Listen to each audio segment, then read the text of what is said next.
cosmos stunned as humanity joins the battle. HFY Story.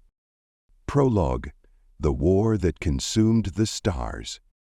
The galaxy was on fire. The Andari War, a conflict that began as a territorial skirmish between the Zarath Collective and the Syndral Hegemony, had engulfed the Galactic Federation and its thousands of member species. The war had stretched across generations, leaving entire systems struggling for survival. The Federation was supposed to be the shield of peace, but even it faltered. Resources dwindled, alliances splintered, and hope dimmed as the Syndral Hegemony's fleets advanced. Their war machines, massive battleships powered by black hole cores, obliterated anything in their path. The Zorath fought valiantly, but even their advanced biotechnology could only delay the inevitable. For centuries, humanity remained silent, isolated on the fringes of the galaxy. The humans, classified as a Class 10 Death World species, kept to themselves. The Federation barely noticed their absence, dismissing them as an oddity of evolution. That changed when the Syndral Hegemony attacked Proxima Station. Chapter 1: The Spark Ignites. Proxima Station was a forgotten outpost, a relic of humanity's first forays into interstellar travel. Its position on the edge of Federation space made it an easy target for Syndral forces. When their fleet arrived, the station's defenses were laughably inadequate. Syndral warships encircled the outpost, their shadow blotting out the station's artificial sunlight. Captain Elias Harker, the commanding officer of Proxima Station, watched the Syndral fleet from his command deck. His grizzled face, scarred from years of survival on Earth's most hostile frontiers, betrayed no fear. "They think we're weak," he muttered, his voice a low growl. "Let's show them what humans can do." The Syndral's demands were simple: surrender or be annihilated. But Proxima's inhabitants refused. For 3 harrowing days, the station's militia, composed of engineers, miners, and a handful of ex-soldiers, fought back. Using improvised weapons and the terrain of the asteroid belt, they destroyed 2 Syndral corvettes and disabled a destroyer. Though Proxima Station fell, the Syndrals were left reeling. Humans were supposed to be an insignificant species, yet they had resisted with ferocity that defied logic. The survivors' escape pods carried a message of defiance. Humanity will not kneel. Chapter 2: Humanity Awakens. The attack on Proxima Station galvanized humanity. Across their isolated colonies, humans began to mobilize. Old alliances were rekindled, ancient grudges set aside. Earth, long the beating heart of humanity's diaspora, emerged as the center of a united effort.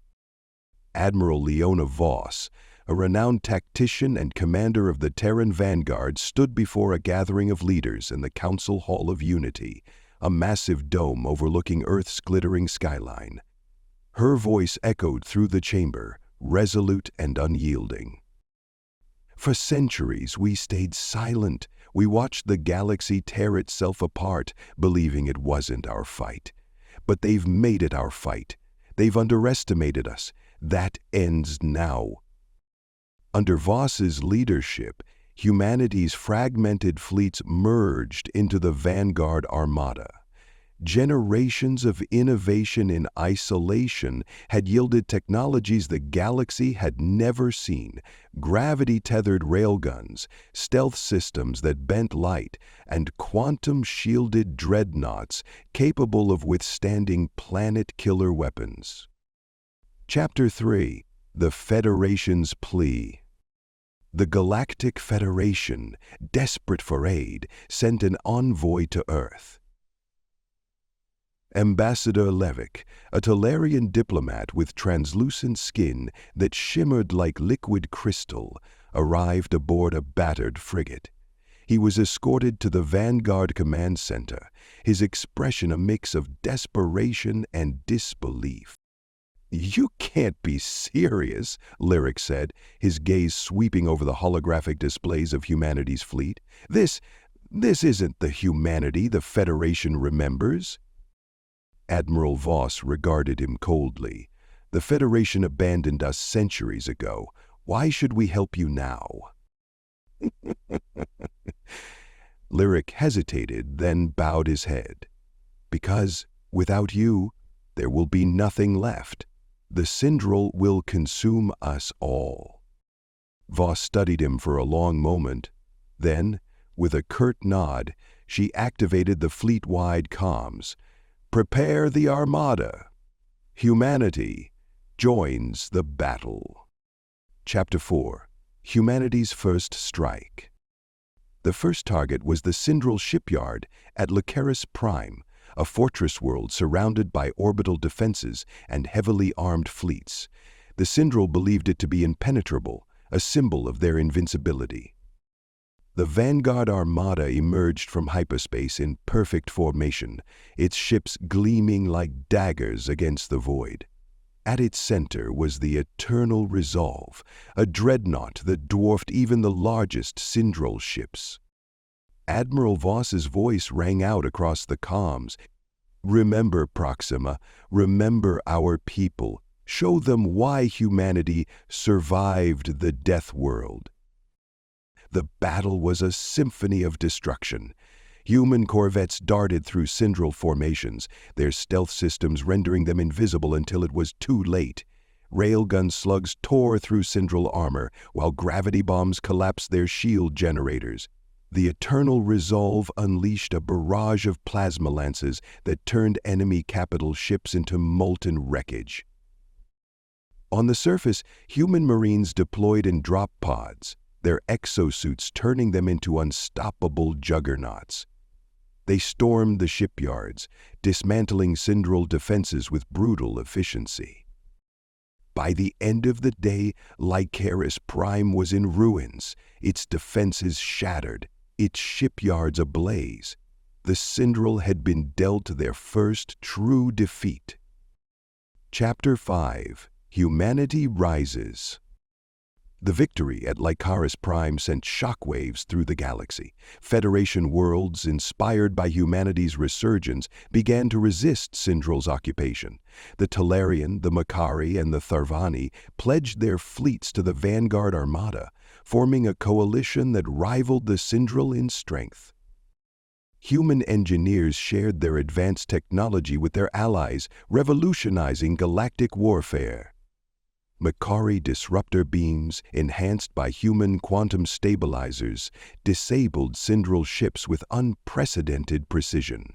Tharvani strike teams, armed with Terran rail rifles, dismantled Syndral strongholds. But the Syndral were not defeated. Their High Chancellor, a cunning and ruthless strategist named Zereth, prepared a counter-offensive. At the Battle of the Kelbrin Rift, Zereth's fleet ambushed the Vanguard Armada, inflicting heavy losses. Admiral Voss, aboard the crippled Eternal Resolve, refused to retreat. "We don't fall back," she declared. "We fight." Human resolve turned the tide. Engineers repaired critical systems mid-atom while Marines fought hand-to-hand in zero gravity. The Syndral were forced to withdraw, but the cost was high. Thousands of lives were lost, and the Eternal Resolve was left in ruins. Chapter 6. The Final Stand. The war reached its climax at Syndral Prime, the heart of the hegemony. The Syndral fleet, bolstered by their most powerful warships, awaited the alliance. The Vanguard Armada, though battered and diminished, led the charge. Admiral Voss stood on the bridge of the Iron Will, a dreadnought built to replace the Eternal Resolve. Her voice was steady as she addressed her fleet. "This is it. We end this war here and now. Fight like hell." The battle was apocalyptic. The Syndral unleashed their full arsenal, deploying black hole generators and antimatter warheads. The Alliance countered with relentless determination, their fleets weaving through enemy formations with unmatched precision. Human Marines, led by Captain Darius Kane, stormed Syndral Prime's orbital citadel. They fought through corridors of fire and steel, every step a struggle against overwhelming odds. Kane, gravely injured, activated the citadel's self-destruct sequence, ensuring the Syndral's defeat. As the Syndral fleet crumbled, the galaxy watched in awe. Humanity, once dismissed as insignificant, had risen to become the saviors of the Federation. Epilogue: A New Dawn.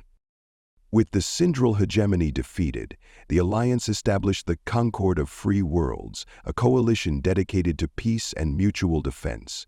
Humanity, scarred but unbroken, became a symbol of resilience and hope. On Proxima Station, a monument was erected in honor of those who had fallen. Its inscription read, "We fought, not for glory, but for survival. Humanity endures."